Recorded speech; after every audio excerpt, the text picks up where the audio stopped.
Hello, everyone, and welcome to another episode of the Healthy Over 50 podcast. I am your host, Liliane Roux, health coach, personal trainer, and founder of Healthy Over 50. Today, I am delighted to be joined by Chris Ryan. Chris is a highly respected fitness and performance coach with an impressive track record in the health and fitness industry.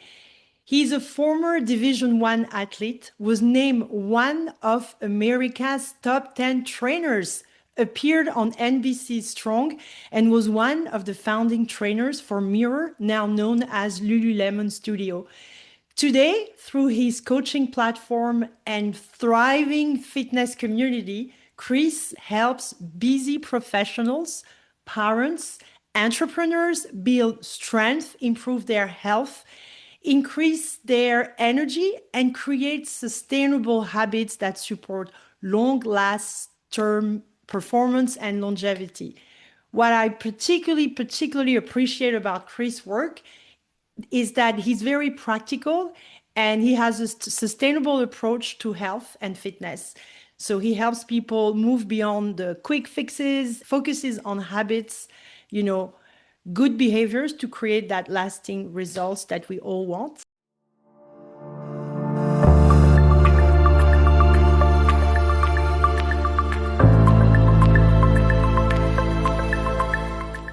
So, Chris, welcome to the podcast. I am so happy to have you. How are you? Thank, thank you so much, Lynn. That was an amazing intro. Absolutely happy to be here today with you on your great podcast. And I love to, promote fitness across all ages, but especially I'm 46 now. I know you're in your later 40s too. And like we had talked about when we were going through the process of seeing if this would be a good fit to have a podcast together, or an episode together last week. We were talking about, it's important as you get older. And I love that you have a podcast geared at the 50 and over crowd, because I still feel like you're still young enough to make a huge impact on your overall longevity at that point in your life. And sometimes people feel like they're just going to phone it in or mail it in, if you will. And they're like, I'm not going to get stronger. I'm not going to have my shoulder mobility back. And this is just, the extra weight or whatever is just here because I'm getting older. And I think that you and I are of the like-mindedness of thinking, you want to push father time to away as long as possible. And there's actually great ways to do that that are pretty, moderate. I wouldn't say that anything's ever easy, but I don't think, life is necessarily easy either. It's not easy if you are overweight to move. It's not easy if you have lack of mobility or pain in your joints to move on a daily basis. And there's ways to combat Yeah, like I think the way I look at things is like when there is a will, there is a way. And I believe it's never too late. It's never too late. Chris, you've worked with thousands of busy professionals. that. What are the biggest health mistakes you see high achieving women making after 40? I think that, well, all right, so there's a few, but the biggest one that I actually see is that they think that they can't make some sort of positive change in their lives. That they're just like, oh no, this is perimenopause, or this is just life after 40 or life after 50, that sort of a thing. Or I've had children, this is this the way that things are. And, the body does change. Obviously, the body changes for both men and women. And women, after childbirth, the body is going to change. And I think that's a wonderful thing for you. And I think you should embrace, motherhood and being a woman and everything that entails. But at the same time, it doesn't necessarily mean that none of us are going to turn the clock back to be 20. And I think in this day and age of the social media world that we see Instagram influencers, we're looking at the next fitness personality, and we're like, I want to look like that. Well, I hate to say it, that, they're 20 or 25. And who knows if that video has been edited or doctored up by AI or back in the 80s and 90s, it was like, airbrushed in the magazines and that sort of a thing when we were growing up. And there's, the truth of the trade is like, can you be a little bit better tomorrow than you are today? And I definitely believe in that. And I think that more people, if they have that power of positive thinking of just doing base hits, they're going to, showing up, eating a little healthier, not perfect, right? Because, it's one of those things of just trying to get that base hit, if you will. And I know you're in Ireland, but like thinking of American baseball, you want to say Yeah. a base hit. Like if you just think of a base hit, just like doing the fundamentals of just everyday activities and that discipline that entails, you're going to accumulate a great, healthy compounding effect for years on end, decades on end. Because in your 40s and 50s, you should have many more decades ahead of yourself. Yeah. So what I'm hearing you say, and I'm speaking like the coach that I am, is like it's never too late. What got you here, it's not what's gonna get you there. Maybe you need another system. But and be careful with social media because it's a lot of information without any context, and it's overwhelming, it's confusing, and some people are just like, this is not for me, I'm too old. So mistake is mindset and not having maybe a system in place, right? 100%. Yeah, 100%. Because if you can just have a way that you have a game plan set up to where you want to think about, I always say this, like, don't look at things on a daily basis as much as you want to look at them on a weekly or monthly basis. Because any day can really blow up. If you have children, a kid could be sick, you got to take them to school, or you have a work assignment, you have work travel. Just life happens, right? Business happens. You're very busy in your life in your 40s and your 50s. You're in your prime earning years. You also might be caring for your older parents. You might have, dealing with all those issues that happen as our own parents get older, because we're at that kind of sticking point of where our parents might be in their 70s, 80s, 90s, depending on when they had us, right? And then on the flip side, you may be a parent and you might be caring for your own kids, or they might be going through the teenage years that are always harder, and then you might be going through like the midpoint of your career transitions that happen in your 40s or 50s as well. And so there's a lot going on in your life, and to think that you can just hopefully be your best self that you can for your own self, because at the end of the day, if you don't have your own health and wellness, you are not going to be showing up to your full capacity for anyone in your life. And I truly mean that. Like you think you might be the best parent or the best spouse or the best coworker or business owner and that sort of a thing and leader. But if you're not honed in on your own health and fitness, there's no way that you're at 100% of what you actually think you are.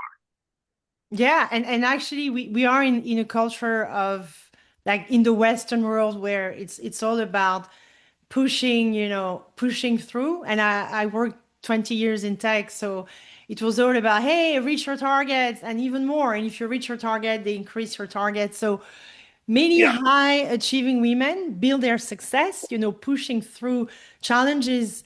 And a lot of the time, we kind of think the mindset at work is the mindset when you exercise, and it's just like pushing through. Um, but what really, at what point does that mindset, does it stop serving women physically, and how can they learn the difference between discipline and depletion? Because we see a lot of Yeah. depletion, we see burnouts. hmm What is your take on I that? think I think that that's an awesome question, and I love how you stated that discipline versus depletion, because sometimes people think that, okay, I'm going to show up at my 6 a.m. workout or my 7 p.m. workout or noon workout, whatever it might be. I love when I see disciplined people and the people that just get it done no matter what. But at some point, you got to think about your overall health and well-being. Some of the things that I've looked at as an athlete in my own life, and that athletes in general, and you want to think of yourself more as an athlete, not just a person. And you want to think, because everyone really truly is an athlete. And if you take that more athletic mindset, you understand it's more training and it's more of something that you get to do to be your best self. And you're kind of like trying to think it rather than, oh, I'm just a regular everyday person that's just like lose 5 pounds or gain, some muscle and that sort of a thing. And look at your sleep patterns. So are you waking up feeling refreshed? You Mm. know, are you waking up and, for lack of a better term, is your urine really yellow, right? Like if it's like a really deep yellow, maybe you're lack of hydration, lack of sleep. If you wake up feeling like super duper hungry, did you have enough calories or enough protein throughout throughout the day before? And those are all like variables to me that says you might be overtrained. you know, checking out, the color of your urine, it should be a light yellow until, nearly clear, not fully clear, but like nearly clear. And sometimes if you're like, oh my goodness, I just haven't drank enough water. Well, your body's mainly water, so you need to make sure you're drinking enough water Mm. each day. And there's so many trackers, or you could just have a big water bottle, and it's like a liter of water. I need to have, like before noon, I need to have like a couple of those, or whatever it might be. And you're Yeah. generally going to feel more better about, the way that you operate your daily life. But also too, like giving yourself a bedtime to go to bed at night, so you can wake up in the morning feeling refreshed. Like, don't doom scroll on your phone at night.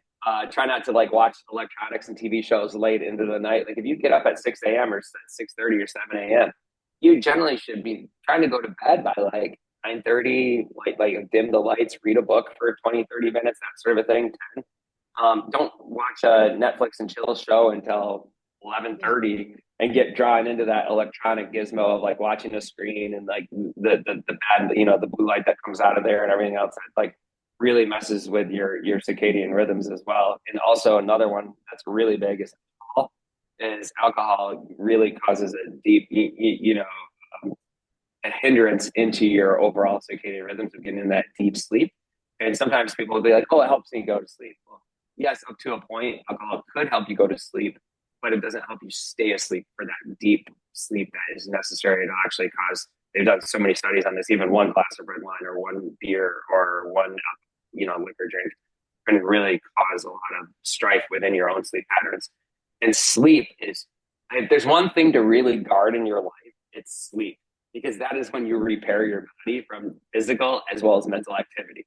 And so a lot of in our day and age, a lot of the white collar jobs, if you will, like you used to be in tech sales, they're very much more service oriented driven, where you're constantly thinking, and this is the business up here, right? Where you can't turn it off. It's not like our grandparents' generation, if they worked in manufacturing, they punched a time card, they went to the mill, and then they did their physical duties, and then they punched their time card out, 70 years ago, and then they left and went home, and that was all they had to do. Like, they didn't think about it till 6 a.m. the next day, right? But Yeah. at 4 o'clock or 5 o'clock in the afternoon, they were done. Like, they were done. Whereas now we have the ability for Zoom meetings and emails and Slack channels and whatever else is out there, that all of a sudden you're like, oh, at 10 o'clock, I got to be on, at 10 p.m. or whatever. And so I deal a lot with very high end, like law partners and finance people, a lot of women, like Mhm. we spoke about. I attended, it's almost 50-50, but it's more about 60-40 women and men that I train, and also on the app themselves. And I actually love that. I just think it's so fun to see women strength training and being their best selves, and to see the positive aspects of being coached and what that entails for themselves. It's just really cool to see. And I think it's also very empowering for women too, to build muscle a little bit, not to look like, like jacked or whatever, but to like actually have toned arms, and like their butts lifted up higher, and their spine, they have better posture, so they're able to carry themselves in the room more, because they have stronger glutes and their hamstrings are looser, so they feel a little bit more athletic in their 40s and 50s. And their shoulders, they can wear the sleeveless blouse, and they feel, they feel sexier, they feel strong, and both of those adjectives too go together. And I just feel like that's an awesome feeling for a woman to have. Same way, like a guy, you want to have your shoulders pulled back, and like, you want to feel proud about your presence in a room, especially as you get higher up the food chain in the business world as well. Yeah, 1000%. Like there when you were speaking, I was like, he's talking about my old self, like the person who could Mm-hmm. not just stop checking the emails and the thoughts, even over the weekend about the Monday, what I had to do. And so that sounds very familiar. I think what you said is super interesting because at the end of the day, it's about like resilience. When is Mm-hmm. resilience becoming toxic? And toxic resilience is when you have that stress. Stress happens between your two ears, but that affects your whole body, your hormones, your digestion. That affects so many aspects of your life. So what I see with my clients is usually I meet them where they are, and what we say is we define the parameters of balance. The body is trying to heal, And where do we get that homeostasis? What is your homeostasis? And you mentioned sleep. It's maybe when I go to bed at 10, that I'm deep asleep by 11, and I get my best recovery. So in the morning when I wake up, I feel like I'm refreshed. So yeah, maybe being able to identify what are the good parameters that we Mm-hmm. want to be in between, like the sleep. Okay, what do I need? The food, etc. And another thing based on what you said that spoke to me a lot was listening to our own bodies, because the body is sending us messages. But when we are so stressed, and I was there, a part of us is like the brain seems to be disconnected from the body, and we don't hear the message, we don't see them. That can be a backache, that can be so many Mm-hmm. things. And going back to the point that you made about the confidence from doing resistance training, strengthening your body so that your body is supporting you even when you're going through a hard time. And yeah, so that is super wonderful. What's one health or fitness belief that successful women need to unlearn after 40? And I think you've mentioned one. Uh, if they want to stay strong, independent in their 60s, 70s, and beyond. I have one in mind. I'm just curious to see what you're going to say on that one. There are a few, but yeah. Uh, yeah, I don't want to be as general as saying, strength training, right? But I do think strength training paramount to success and moving the body properly and doing a progressive overload program of some sort where, oh, I start out with 5 pounds. It's not to say that you're going to go up in perpetuity, right, in strength training, because at some point you're going to peak out. But at some point you're going to find that natural equilibrium where you're just going to be like, okay, this is my homeostasis, and I'm going to stay right around this point. And what happens is you actually feel like, oh, I need to do my heavy squats this week or whatever. And if I don't do that, I don't feel good, right?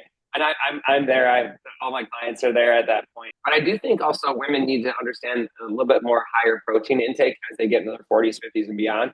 And that was the major point that I wanted to say, that a lot of women don't necessarily think about that. They think that I need to eat, a balanced diet and that sort of a thing. And that's up to a point. But if they could just eat a slight amount more protein, or even like a low sugar, no sugar protein supplement shake that's like a 25 or 30 gram shake.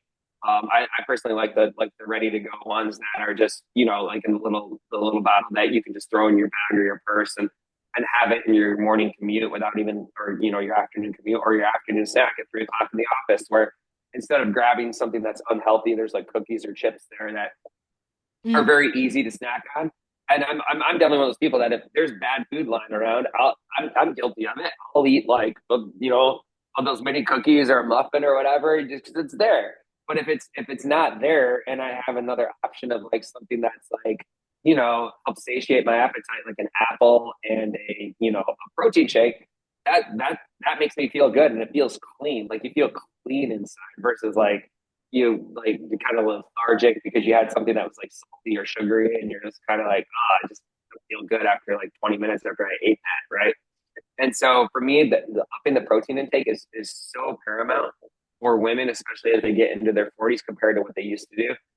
And that'll help them satiate their appetite so they make less bad decisions. Not to say that you have to make perfect decisions, but less bad decisions overall will help you out tremendously. It's kind of like that 80-20 rule, if you think about it like that, where 18 out of your 21 meals a week or so are generally going to be pretty darn good. Maybe 17, maybe 19 are generally going to be really good. A couple, two or three or four, you can kind of eat whatever you want. If you're doing that 80% give or take, it doesn't have to be exactly 80%, but around that, if you're generally doing that pretty well, you're going to meet your goals for sure. Yeah, totally. If And what was health, yours? sorry. And what was yours? You had said you were thinking of one. Yeah, actually, the obvious one I think is obviously protein. But in general, for me, I would say the one thing women need to understand is, and this is not coming from me. This is coming. What's her name? Stacy. I forgot her name. But she says like women are not small men. And I really Yeah. love that because it's like now we're starting to understand the differences, the hormonal differences. So I think to me, the mistake women make is that they want to do a lot of cardio, fast cardio, intense cardio, quickly to Hmm. lose the weight, and then they get frustrated because so. To me, that's the one thing I wish, but I think we need to educate women on that. And coming back to your point around social media and the fact that we're flooded with information everywhere, and when you're super busy with your job, you don't have time always to learn those things because you're really trying to learn stuff at work to be promoted. Hmm. So to me, this is when you and I are here to coach, but to educate as well. So that's what this is the passion, right? Help other people do better. For me, this is when the reward comes when I see the success. So Hmm. that would be that big cardio thing. Hmm. But it's changing. Women are more and more aware. Okay, if health were like if health was like an investment Hmm.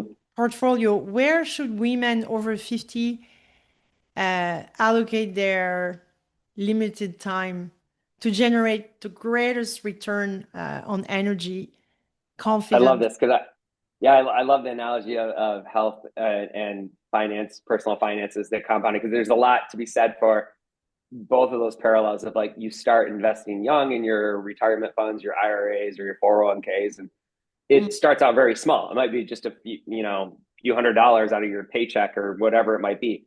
And it feels like nothing. And then over the course of time, it just compounds. You get a little company match, matriculates on in and that sort of thing. And all of a sudden you're 30 and then you're 40 and it starts growing and growing, growing in hopefully a positive direction, right? Which over the course of time, we know that the stock market, if you're investing in that, generally returns, a certain percentage.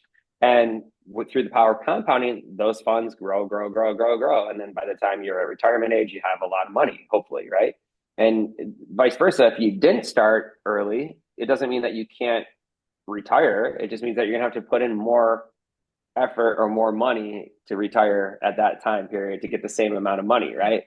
So same way with fitness and health is like if you made a bunch of bad decisions in your 20s and if you smoked, you drank, you ate bacon every day, if you just did drugs, all of it, doesn't necessarily mean it doesn't necessarily mean that you can't be healthy as you get into your 30s, 40s, or 50s because you've seen it. You've seen it with people that have made very bad choices of being overweight, and then they've lost that weight, and then all of a sudden they live a healthy, long life for the longest period of time. It can be done. Or you've seen rock stars that used to drink and do drugs and all this other stuff. And Keith Richards, for God's sakes, is whatever he is, 80 plus years old, and he's still picking along. And he's a health anomaly, right? And you see these people that generally like live a long duration. Obviously, there's a lot of genetics that go along with that, but at the same time, is like they've made healthier choices as time has gone on as well. So at any point, you can like just put that demarcation line in the sand and say, "I'm going to make a healthier choice," and you can do that. But I think with women as they get a little older in their 40s or 50s, it's really about the strength training component. So if there's like one thing to take away is if you can get stronger, you will help combat your estrogen levels a little bit as they naturally increase in your 40s and 50s during the perimenopause stage, and then help increase your testosterone a little bit, which is going to help decrease the estrogen in the first place, right? So it's a nice little balance. And by all means, women should read up on it. They should talk to their own doctors on this if they have to see an endocrinologist on it. But it's actually fascinating when you understand like what that does for you from a whole health and fitness standpoint. But when you strength train, also, it helps your body find its natural equilibrium.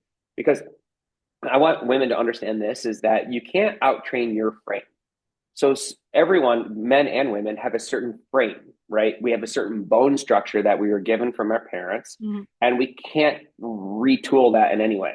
Some guys are going to be a little bit more like pear shape where they're going to have wider hips and smaller shoulders, or they're going to have big, broad shoulders and just super narrow waist. And like, they look like an Adonis. Like, it's like, whoa, like look at that Greek god or whatever, and some women are just going to look a certain way versus other women. Some women are going to be more hippie. Some women are going to be more, they put on weight in their stomach or their hips or their thighs and that sort of thing.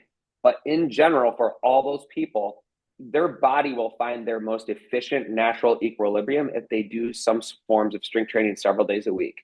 And when you train your chest and shoulders and your back and your glutes and your hamstrings and your quadriceps and your core muscles, your body is going to naturally gravitate towards its best state possible.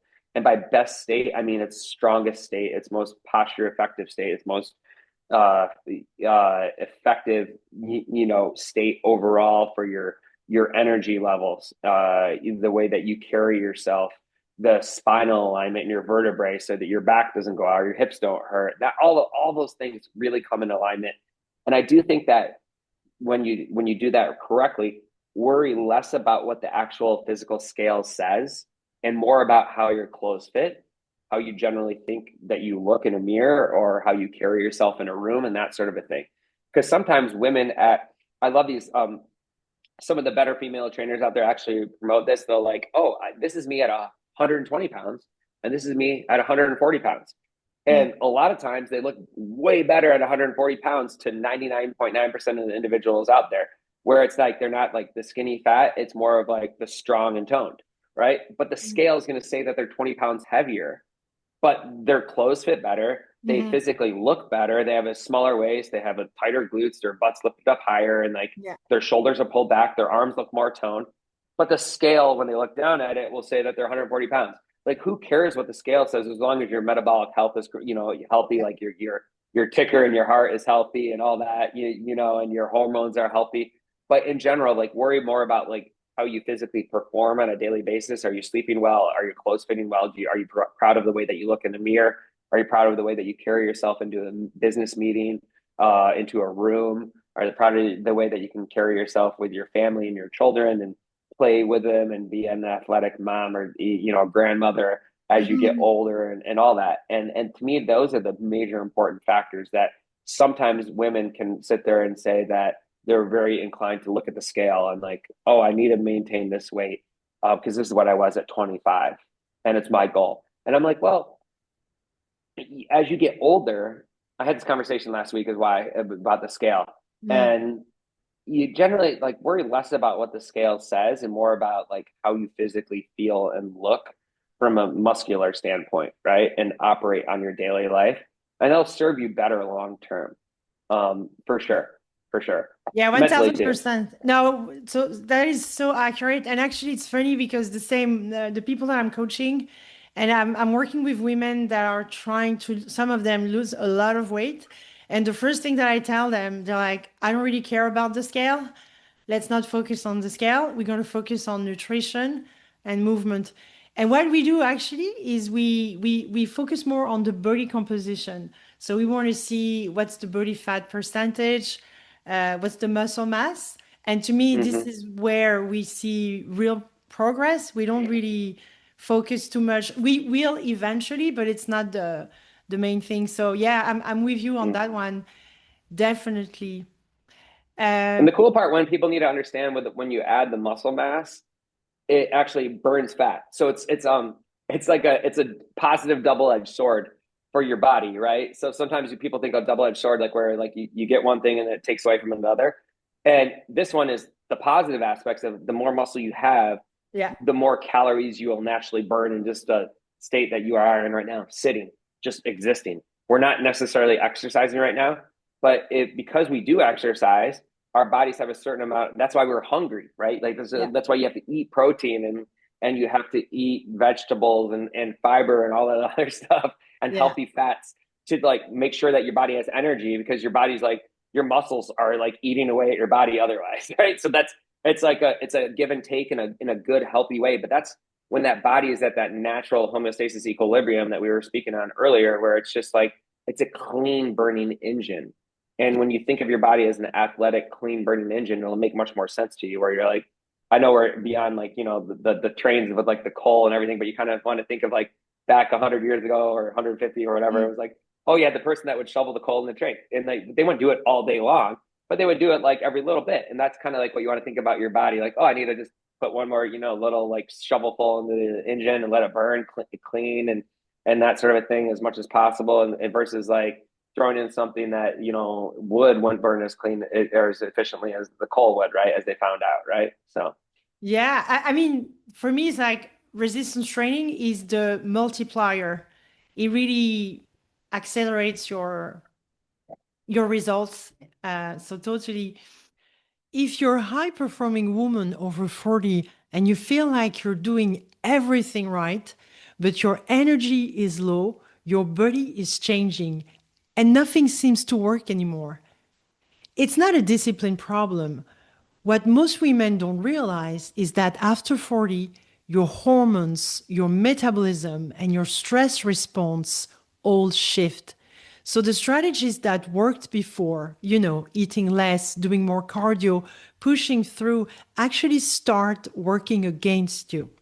I spent over 20 years in high pressure corporate environment, and today I help women like you stabilize their energy, support their hormones, and perform at a high level without burning out.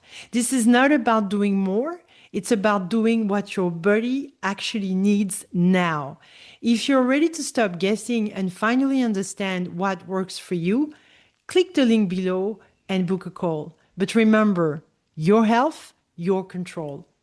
Now, speaking of resistance training, can you touch on, and you kind of touched on it, but anything else you want to add in terms of why it is so important for middle life and beyond, not just yeah, for the way we look, but why is it so important? Because a lot of the time women now know, okay, I have to go to the gym, I have to lift weight, but not everybody understand like why, and there are different reasons. So if you could touch on yes. them, that would be amazing. Sure. Well, especially for women, one of the major things that pops up usually with women in general is osteoporosis, right? So women are more prone to it than men. Not that men can't get it. It's just, it's more about, once again, back to what we were talking about earlier with your frame. So your bone structure. Some women are have slight bone structure, and they tend to lose the foundation of their bone structure as they get a little older. The Mm. cool part with strength training is, it sounds bad, but it's actually good, is that it sets off what's called osteoblasts, where you actually end up having, you bend your bones in a way that, not to break a bone, but you strengthen them. So Mm. at some point in our bodies, and usually in our late 20s, early 30s, that we start to have some sort of sarcopenia or whatsoever. Like sometimes it could be in our 40s for people, Mm. but at some point we're going to have some sort of muscle loss that will happen. The goal is to have that muscle loss lessened as long as possible, right? So we all know that at some point, like for instance, we will die, right? Like not being like, at some point we will die. The goal is to live as long of a healthy life as possible, to be as effective and healthy as possible. Because who wants to live their last decade or two in a state of like, being like, I have a walker, my shoulders are constantly rolled forward, I can't do anything, I'm just going to doctor's appointments, and I'm subject to a slip and That's the fall and that sort of reality of a thing. lot of people right now. Unfortunately, it Mm. is. And but when you set off those osteoblasts, it technically helps strengthen the bones. So a lot of people understand that you have, when you work out, you have small micro tears. So think of your muscles as like little sheets. So like they're all like you have those micro tears that kind of pull apart, and that's the muscle soreness that happens, right? And that's why sleep and recovery and hydration is so important after a hard workout. Is that you end up getting a good night's sleep. You eat your protein to synthesize through those muscles, the muscle fibers themselves, to help them repair and get stronger and get bigger and all that other stuff, right? And then when you sleep, it helps them to repair themselves. And then what happens is then they get generally a little stronger and stronger and stronger and stronger over the course of time, and they progressive overload. So just getting a little stronger over the course of time until you hit that equilibrium, and you sustain that equilibrium as long as possible, which can be done. Proven over and over again when you see people that have worked out for decades. At some point, yes, we will die, but at some point, like the whole goal is like live like this, and just kind of like fall off a cliff at the last day of your life, hopefully, well Mm. into many decades ahead, versus this steep decline that a lot of people have starting in their 30s or 40s, and it just like goes down like a double black diamond ski slope, versus like a very low gradient, and then all of a sudden it just at the last day or month of your life, if you will, if you're that lucky. But in general, like when you set up those osteoblasts, that's something that is absolutely fantastically amazing on a pure science nerd level that I really feel strongly about, because then you have better posture, you're less prone to slip and falls, all of it. So if you're less prone to slip and falls, and you don't break your hip from a slip and fall, you're not going to the hospital and possibly getting an infection or another sickness or another ailment in the hospital. As you get older, you want to stay away from the hospitals as much as possible, right? In general. And I say that because my grandfather had a slip and fall when he was in his kind of early 80s, I guess, and like 81, 82. And then it was kind of like the beginning of the end because of that. He went to the hospital and got an infection, and like some months later, he passed on.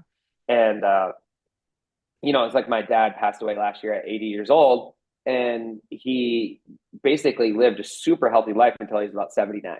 And even with some genetic history of, he had a quadruple bypass at age 55 because of some genetics that didn't play into his life. But he also worked out his whole life. So he exercised, he strength trained, he ran sprints and everything else. And his twin brother died at 54. And he didn't. He chose another life of, smoking and that sort of thing, a more unhealthy lifestyle. But my dad chose a healthier lifestyle. So maybe my dad was supposed to die at 54, 55, right? If he was like his brother, but he chose a healthier lifestyle. So for the next, several decades of his life, he was able to generally have a really good life. You can't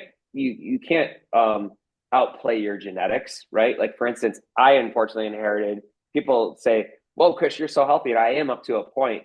But I unfortunately inherited some health ailments in the cardiovascular side, or the heart side, that from him, that I have to be careful of as well. For instance, I have a very high HDL, which is good, a good healthy cholesterol, and I have very low triglycerides, and I have a 0 CT score 2 times from age 40 to 46 that I just had recently done. So I'm very proud of that. And that's where you get the CAT scan of your heart in the arteries and everything else to make sure there's no plaque buildup. But my LDL is extremely high. It's embarrassingly high, and I also have the two AB proteins that are very high as well, that are totally genetically driven. And unfortunately, like there's very little that I can do with those other than take like a low grade statin to help out the LDL and or switch. I've been good about it at different points in my life of bringing the LDL down with a plant-based diet for myself. But what's interesting is I come from like you're in Ireland. I come from the Irish American background of like meat and potatoes and that sort of thing. My Okay. wife is Greek. My wife is Greek American, and she comes from like a vegetable, fish driven background and that sort of thing. And we've eaten the same diet for 15 years, right? Like she cooks and like eat, generally speaking, like 80, 90% of the same meals together, right? And that sort of a thing. And then hers is the exact opposite. It's like the perfect A+ scores across the LDL is lower than the HDL. The HDL is super high, and like triglycerides are next to nothing. And so like I'm there with her on 2 of the 3. But the LDL cholesterol score, for instance, I'm not, because I just inherited something from my family. You can't, your genetics are your genetics.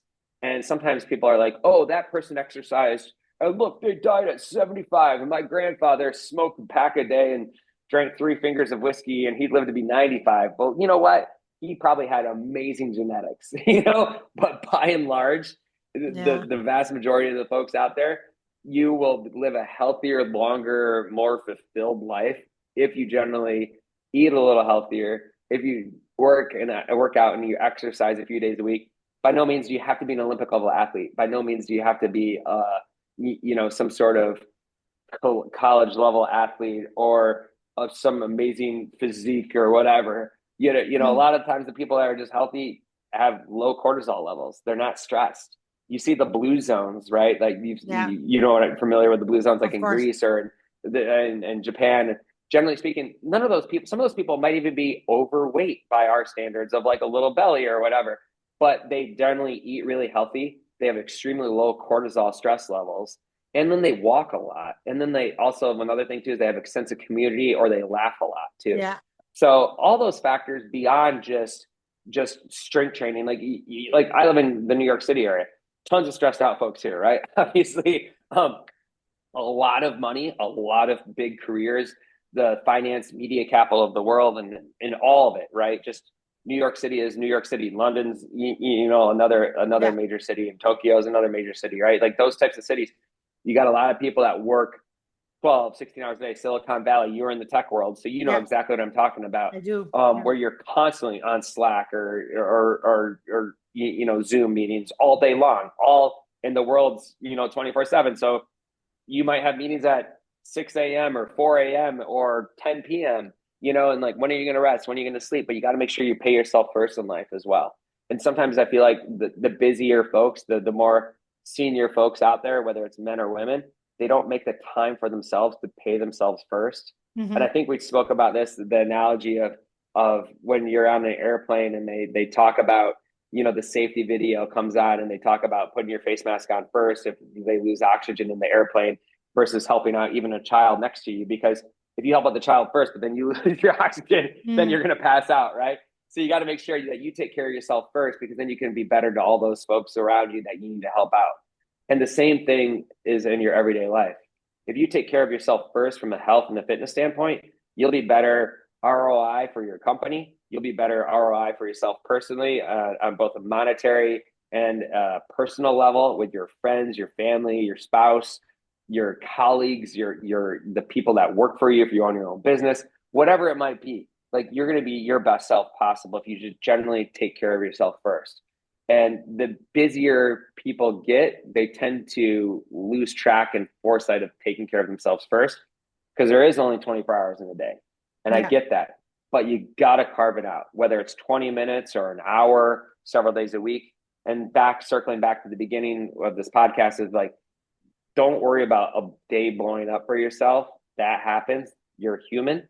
Worry more about like the weekly, monthly goals that you set up of saying, I just want to work out 3 days this week I need to move my body for 3 total hours this week. So whatever that is, figure that out. How can you do that? Oh, I got 20 minutes in today. I can get 40 minutes in tomorrow this time. And I met my overall 7 day goal, which will overall meet my monthly goal, which will meet my yearly goal. But Yeah. kind of begin with the end in mind for your goals, the same way you would on a business plan. I want my business to make $1 million or $100 million or whatever it is. Or I want to retire with $1 million, or I want to retire with 10 or 50 or Mm. $100 million. Well, how are you going to do that? And how many years is it going to take? And, begin with the end in mind. And all of a sudden it's easier to fill in the blanks along the way. Yeah, 1000%. Like you touch on so many things as I was listening to you carefully. What came for me is first, like you kind of touch on the gene theory versus the terrain.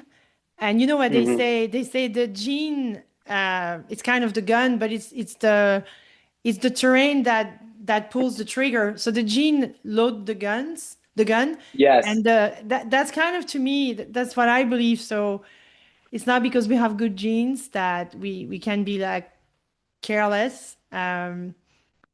Another thing, touching on having a system for busy professional. I used to work for my last company in tech was a company called Fivetran. I worked for them. I finished there as a sales manager, and I was super inspired by the CEO. His name is Jim. He's not the CEO anymore. And one day I was in San Francisco and we had like a massive company gathering, and I was jet lagged, so I went to the gym super early 5 o'clock, 5 a.m. And I was like, the CEO was there and he was always doing his thing before the beginning of his day. And for me, I was like, Mm-hmm. and that man was always, so for me, he had a system on top of his work system to do all the thing he was doing. You have to weave in your personal care, exercise, and health system. So that's what comes from me when I hear you say that. I think a lot of the time women we've been like chasing success and wanting to be successful, and that we forget to look out for our own bodies and self. And a lot of women, I don't have kids, have kids, so they're looking after the family, their careers, and the rest is like now it's time to bring that back and just put that in the focus, because that's going to be the foundation for the real success. And our definition of success, by the way, as you know, probably Mm-hmm. evolves over time. Like your success, your definition of success when you're 20, 30 is way different. Mm-hmm. Like I'm 48, so my definition of success is now closer to happiness and being healthy. Because to me, Hmm. that's the real wealth. So Hmm. Well, I think definitely, also too, as you get, the more successful you are, by the time you get into like your mid 40s, you've probably earned a certain amount of money, and you probably earn more money than maybe you've ever thought you could, right? At a certain point, and you realize like, okay, then I feel I need better making this money than I did 5 years ago when I was making 50% of that money, right? Mhm. Probably not. Like at some point, if your daily needs are met and that sort of thing, like you're like, Yeah. okay, like what else? What else do I need financially, right? I know, and I know that I can still retire at 65. I just let all this money compound and that sort of a thing. But what's really going to make me wake up every day to feel fulfilled?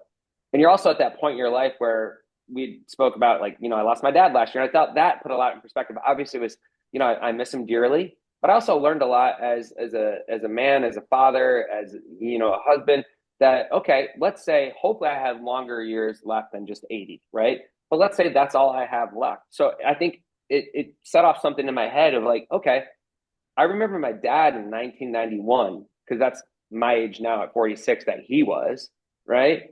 And I remember him clearly in 1991. I was 11, and I'm like, okay.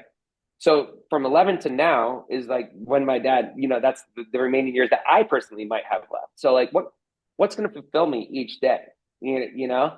And so that's why I love promoting health and fitness, because if I could just, I know the answers, right? A lot of the answers, but a lot of people don't. So if I could help people out to find those answers themselves through my app and through podcasts like this with great people like yourself, and promoting general health and wellness and not just snake oil, then like, I feel fulfilled at the end of the day to get up and like live my years in the best way possible. And so that's what really like gets me personally going too. And I'm sure it's probably a similar path for yourself, where you had just said like, you'd been a high level sales manager in major tech companies, and you've had stock options, and you've done really well for yourself. And you've worked in Silicon Valley, and you've seen the best of the best, maybe the worst of the worst, depending on but you chose a different career path at this point. So like, congrats on that. And I wish you all the success in the world. And Thank you. it's really cool that you are trying to pay it forward as much as possible for yourself, especially within a target market of the women in business in their 40s, in their 50s, that need to have some answers, right? Maybe need to have some accountability, need to have that extra coach to Yeah. like get them to that next level. Actually, what I'd love to do now is maybe for you to, because obviously, when we got in touch, I looked you up online, and Mm-hmm. I was super impressed by your kind of your app where you have all your video, your programs. Can you, because for me, I'm a believer. I realize the more I coach people, I go to their houses and I see a lot of women that are 40, 50. They don't want to go to the gym, some of them. They really Yeah. don't. They don't see the gym as the place for them. And the trend is that, yeah, you have to go to the gym, you have to, there's so many trends. And some people, they just want to train at home. So could you share a bit about, what you're doing on your platform, and because I think it's super powerful.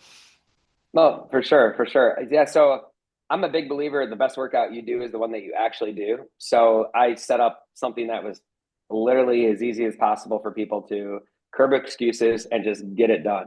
And so my app, it's kind of set up like a Netflix style catalog. It has new live workouts every week at different times. So depending on where you're at in the world, you could jump into a live workout if it's conducive for your workout schedule. And it's all defaulted to the time zone that you currently are in. And then also, there's literally hundreds of, I think like 800 plus on demand workouts that you can shoot or that you can take for any fitness level. So a beginner level class, an intermediate level class, or an advanced level class. And the advanced level classes are very advanced, and the beginner level classes, I meet you where you're at. And there's also great programs that are set up, or collections as I call them, where it's like a 25-day jumpstart collection. Let's say you never worked out, or you haven't worked out in years, and you need to just start somewhere. Like, Chris, Yeah. where do I start? Or Lillian, where do I start? This is like that style of program. And then there's different programs built throughout, and fun programs. Like I have like a holiday abs challenge that I always do around the end of the year for holidays, when people are, they could be traveling. They might not have access to their gym, but they could always like work on their abs, especially as they eat and drink and have a fun time with friends and family and colleagues at the end of the year, usually celebrating in a good way. And I'm totally for that. But sometimes people are always like, it's a kind of a tongue in cheek of like, oh, we can always work on your abs, right? Wherever you're at. 15-minute ab workouts go a long way. And so those are always fun. So there's a whole host of different programs which are strewn throughout. But really what it is, it's dumbbell based, band based. So like a resistance band, like the longer bands, as well as mini bands, so the little bands. And then body weight. And so I really like, of course I have like all this equipment behind me and everything else. Yeah. That's personal use, and I love that stuff. But those are like the toys that I have for my own self and my family. But really, I work out 80% of my workouts are what I do on the app itself. I might do a little bit extra running or something, training for a high rocks race that I just completed in a couple weeks ago. It was my first one. And I think training for like a marathon or a high rocks or whatever it might be, some sort of competition or whatever you want to do in your life, totally cool. Maybe you're a golfer or tennis and like that's your thing too. But in general, a good amount of strength training in mobility will be paramount to success in any endeavor that you want to do. Yeah. Anything, right? Whether it's trying to play a sport at a high level as you get a little older, or simply just existing and trying to, live a healthy, long, fulfilled life as much as you can. But what's cool with the app is it also offers nutrition plans. So for both meat and plant-based diets, obviously I talked about the plant-based diet that, helps bring my LDL down. And so it really is all encompassing. And it's great. You have a 7-day free trial on it as well. So a full 100% access 7-day free trial for you. And I think, the world of it's got so many members from all over the world. You can download workouts and take them at the beach on vacation. I've seen people take them at the beach or like at a marina when they've been sailing around and stuff. It's just so fun to like when people tag me on social media and like with the workouts or the amount of weight that they've lost or the muscle that they've gained or both. And, they send me a little photo of them flexing or whatever it is. It's just it's so fun to say, or they had a great doctor's appointment and they did a new, program or a new, weigh in and with their body mass. And they realized that, oh, I gained this amount of muscle and the scale didn't change, but I gained all this muscle because the muscle burnt off the fat, but I lost all this fat and I gained all this muscle and that sort of a thing. And then I'm like, see, I told you, it doesn't really matter what the scale says. It's about the matter of muscle that your body has in your frame and, that sort of a thing. And generally speaking, it's just fun to see people see their best selves that sometimes they didn't think that existed within, and to surprise those individuals along the way with success. And I always tell people, I'll want it as much as you want it. And what's cool is with the app, I can train thousands of people all over the world versus just a single person by themselves. And I do have a one-to-one coaching accountability program as well that I love. I can only take on a certain amount of individuals in that program just from a whole host of like time on my end that I just can't have. But there's sometimes people will be like, they just need that extra boost or the extra accountability and that sort of a thing. And so I always have that. And that's an executive coaching platform that is on my website, chrisryanfitness.com. And you can download the Chris Ryan Fitness app, both in the Apple Store and the Google Play Store. So cover pretty much every mobile device right there. And you can scan it to a smart TV at any point very easily. My 76-year-old mother does it. And so very easily. So and I have a lot of people that are in their 70s and 80s that are on the app too. And they do all sorts of workouts as well.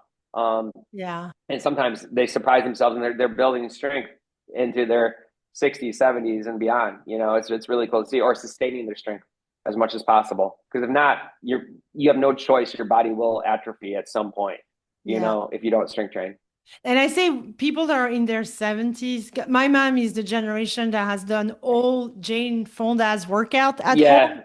Kathy Smith, all of that. I know them because my mom was doing them. So my mom would be somebody who would love those type of workouts. Well, Chris, thank you so much. That was like a really fun conversation. Thank you. And I think there were so many valuable insights in this conversation. But to me, what really stands out is that when we think of high performance and good health, we don't have to have one or the other. We should have both. And 100%.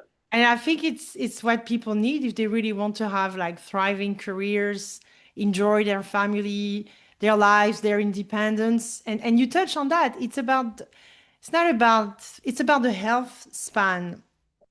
I don't want to live until 100 and be, I just want to be Yeah. healthy and have my good energy. It's physical and it's mental as well. Uh, Anything you want to add in terms of anything you want to leave the people with? Yeah. I think that at the end of the day, if the listeners of this podcast could get anything out of this conversation that we had, I think it's consistency is important. And it's probably the most vital thing that you can do if we had talked about it early on about consistency. If you're investing into your retirement funds, right, and just paying yourself first out of your paychecks, or your consistency patterns in your own health and fitness, and you're paying yourself first, that you're making sure that you're getting your workouts done every few days, that sort of thing. You're trying to generally eat healthy. It does not mean that you have to be perfect by any means. Perfection is not anything that people should really strive for. It's not a competition to see who is the fittest out there, or who lives the longest, or whatever it is, right? It's more of a competition within yourself of how fulfilled can you be on a daily basis. And generally speaking, when you are rested, when you are hydrated, when you are strong, when you have good posture, when you have a smile on your face, you are Mm. generally going to live a fulfilled life. And those are all things that I truly believe that exercise brings out in you. It's the foundation of everything for yourself. Your health is so important for everything that you do. Brill, you said it so well. So, guys, that was the Healthy Over 50 podcast.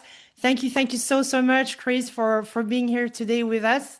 I love the conversation. I hope we do it another time and another time. I would love that. And I appreciate everything, having me on your podcast. I appreciate everything you do for the world as well. And specifically for your listeners, and that, the women in their 40s and 50s and beyond that are, you know, working it from all different angles. They're doing a lot. And so, but at the same time, they're worth it, and they need to understand that they need to be healthy, fit for the long haul as well for themselves. Yeah, it's your health, your control. Until the next time, thank you so much. Thank you, Chris. Thank you, Lillian.